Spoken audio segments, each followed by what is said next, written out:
My name is Captain Jake Morrison, and for 12 years the sky was my kingdom. I flew F-16 fighting Falcons for the United States Air Force, and every time I climbed into that cockpit, I felt invincible. The roar of the engine, the G-forces pressing against my chest, the horizon tilting as I banked through clouds, it was more than a job. It was who I was. I grew up in small-town Nebraska, where the sky stretched endless and blue over golden wheat fields. On summer evenings, I'd lie in the backyard and watch military jets streak across the sky, leaving white contrails in their wake. I'd dream about being up there, breaking the sound barrier, defending my country. The Air Force Academy was brutal, but I thrived on it. I graduated near the top of my class and earned my wings at 23. Over the years, I flew missions in Afghanistan, Iraq, and Syria. My squadron called me Hawk because I could spot threats before anyone else. I had sharp instincts, steady hands, and the kind of focus that kept you alive when death was seconds away. Then came the mission that changed everything. It was early March, and tensions were high in Eastern Europe. Our mission was to conduct aerial reconnaissance and provide air superiority if needed. The weather that morning was perfect. Clear skies, mild winds, visibility for miles. I was leading a formation of 4 F-16s. My wingman, Lieutenant Sarah Chen, flew beside me. Sarah was one of the best pilots I'd ever worked with. Sharp, fearless, and completely reliable. "Hawk, this is Viper 2. Sarah's voice crackled through my headset. "All systems green. Ready when you are." We lifted off from Ramstein Air Base in Germany just after dawn. As we crossed into the operational zone, my radar lit up. Multiple contacts, moving fast. "Hawk, I've got bogies at 2 o'clock, 12 miles out," Sarah reported. "I see them. Stay sharp, everyone. This could get hot." The enemy aircraft, likely Russian-made Su-35s, were approaching fast. Within seconds, they locked onto us.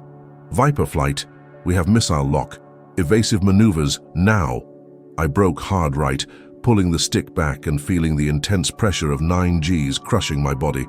Behind me, I heard Sarah and the others confirming their maneuvers. Missile launch, Captain Marcus Reed shouted. I deployed chaff and flares, banking sharply. The explosion behind me confirmed the missile had missed, but barely. The next few minutes were a blur of speed, precision, and adrenaline. I engaged one enemy fighter, my missiles streaking through the sky, one down. But then everything went wrong. I didn't see the missile that hit me. 1 second I was tracking another target, and the next my aircraft shuddered violently. Alarms screamed in my ears, red lights flashing across my instrument panel. My left engine was gone, fire spreading rapidly. Hawk is hit. Sarah's voice was frantic. "I'm losing hydraulics," I said, fighting the controls. "I'm going to have to eject." "Negative, Hawk, we can escort you back." "Viper 2, get the others out of here, that's an order." I reached for the ejection handle and pulled. The canopy blasted away. The rocket motor beneath my seat ignited, and I was launched into the sky with brutal force. My parachute deployed automatically, and suddenly everything was quiet except for the rush of air and my own ragged breathing. Below me, my F-16 spiraled down, trailing smoke and flame before crashing into a forested hillside. I watched it fall, feeling like a part of me died with it. I floated down, scanning the terrain. Dense forest, rolling hills, no signs of civilization. I was deep in enemy territory, alone. I hit the ground hard, rolling to absorb the impact. Pain shot through my left ankle. It was either broken or badly sprained. I gathered my parachute and took stock of my situation. I had a survival kit with limited supplies, water, a first aid kit, a compass, a knife, and a sidearm with 2 magazines. No food, no communication, no backup. I limped deeper into the forest, every step sending jolts of pain through my leg. After what felt like hours, I found a small ravine with a stream. I collapsed beside the water, drinking deeply. As the sun began to set, I heard voices in the distance. They were searching for me.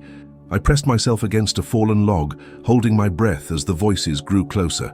My hand rested on my sidearm, ready to fight if necessary. The voices passed by, moving deeper into the forest. That night, as I lay in the darkness, cold and in pain, I thought about Sarah and the rest of my squadron. I thought about my parents back in Nebraska, and I wondered if I'd ever see the sky again. I don't know how long I stayed in that ravine. My ankle was swollen to twice its normal size, and the pain was constant. I rationed my water carefully. On the second morning, I heard helicopters overhead, enemy search parties. I buried myself under branches and leaves, barely daring to breathe as they passed directly over my position. I forced myself to move, following the stream downstream. By midday, I spotted something through the trees, a small farmhouse with a barn. Smoke rose from the chimney, and I could see chickens pecking in the yard. I watched the property for nearly an hour. Finally, an older man emerged from the house, carrying a bucket. He wore simple work clothes and moved with the unhurried pace of someone who'd lived his entire life on this land. I had a choice to make.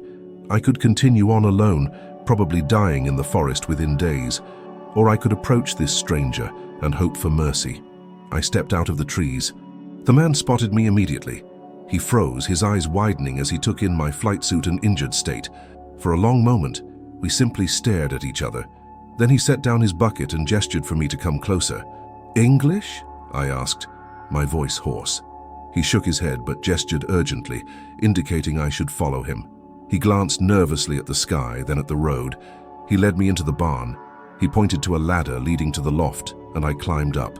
The loft was filled with hay bales, providing excellent cover.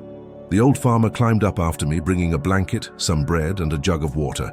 He placed a finger to his lips, the universal sign for silence. Over the next few days, the farmer, whose name I later learned was Dimitri, became my unlikely savior. He brought me food twice a day, always checking carefully to make sure he wasn't being watched. He cleaned and bandaged my ankle. On the fourth day, I heard vehicles approaching. Dimitri rushed into the barn, climbed to the loft and covered me with hay. Minutes later, soldiers entered the barn. Through a small gap in the hay, I could see their uniforms, their weapons. Dimitri's voice was calm, respectful. He denied seeing anything. The soldiers didn't believe him, but they had no evidence. One soldier climbed halfway up the ladder to the loft, and my heart nearly stopped. I held my breath, my hand on my sidearm. But Dimitri called up to him, saying something that made the soldier laugh and climb back down. After an eternity, the soldiers left. That night, I tried to understand why this man would take such a risk for a complete stranger, an enemy pilot from a foreign country. The answer came when Dimitri brought his grandson to meet me. The boy was maybe 10 years old, with bright eyes and a shy smile.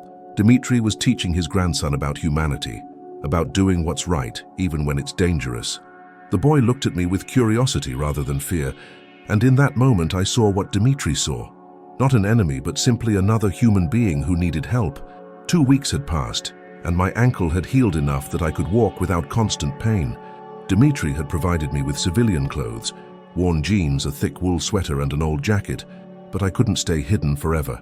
I needed to reach friendly territory, and that meant crossing nearly 50 miles of hostile countryside.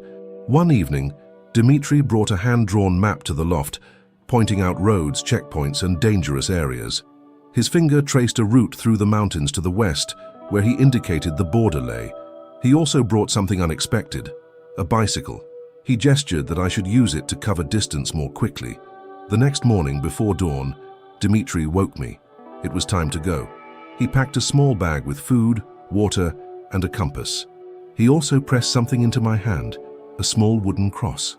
I tried to refuse such a precious gift, but he insisted. His eyes conveyed what words could not. This was his blessing, his hope for my safe journey. We stood in the barn as the first light crept through the cracks. I extended my hand and Dimitri shook it firmly. Then he pulled me into a brief embrace, patting my back like a father sending his son off to war. I left through the back of the property, pushing the bicycle through the early morning mist. The first day was tense but uneventful. I stuck to small roads, avoiding main highways. By nightfall, I had covered nearly 20 miles. The second day brought trouble. I was cycling through a small village when I heard vehicles approaching, military trucks. I kept pedaling at a steady pace, head down. The trucks slowed. One pulled alongside me, and a soldier leaned out, shouting something. I stopped and looked up with what I hoped was a confused, innocent expression. I shrugged and replied in broken phrases I'd picked up from Dimitri. The soldier studied me for a long moment, then waved dismissively, and the truck moved on. On the third day, I reached the foothills. The bicycle became useless on the steep terrain, and I had to abandon it. The climb was brutal, my lungs burning in the thin air. Near the top of a ridge, I heard something that made me freeze, an F-16 flying a search pattern. I frantically pulled out my signal mirror and flashed it toward the aircraft. The plane banked and flew away, and my heart sank. But then it circled back, flying lower. They'd seen me. 20 minutes later, I heard helicopters. They landed in a clearing, and I ran toward them. The rescue crew rushed toward me, and then I saw her, Sarah Chen, jumping from the helicopter, sprinting across the field. "Hawk!" she screamed. "Jake!" We collided in an embrace, both of us shaking. "We never stopped looking," Sarah said through tears. "Every single day we flew search patterns." "I wasn't alone," I managed to say. "There was a man, a farmer. He saved my life." The flight back to Ramstein was surreal. Sarah sat beside me, refusing to let go of my hand.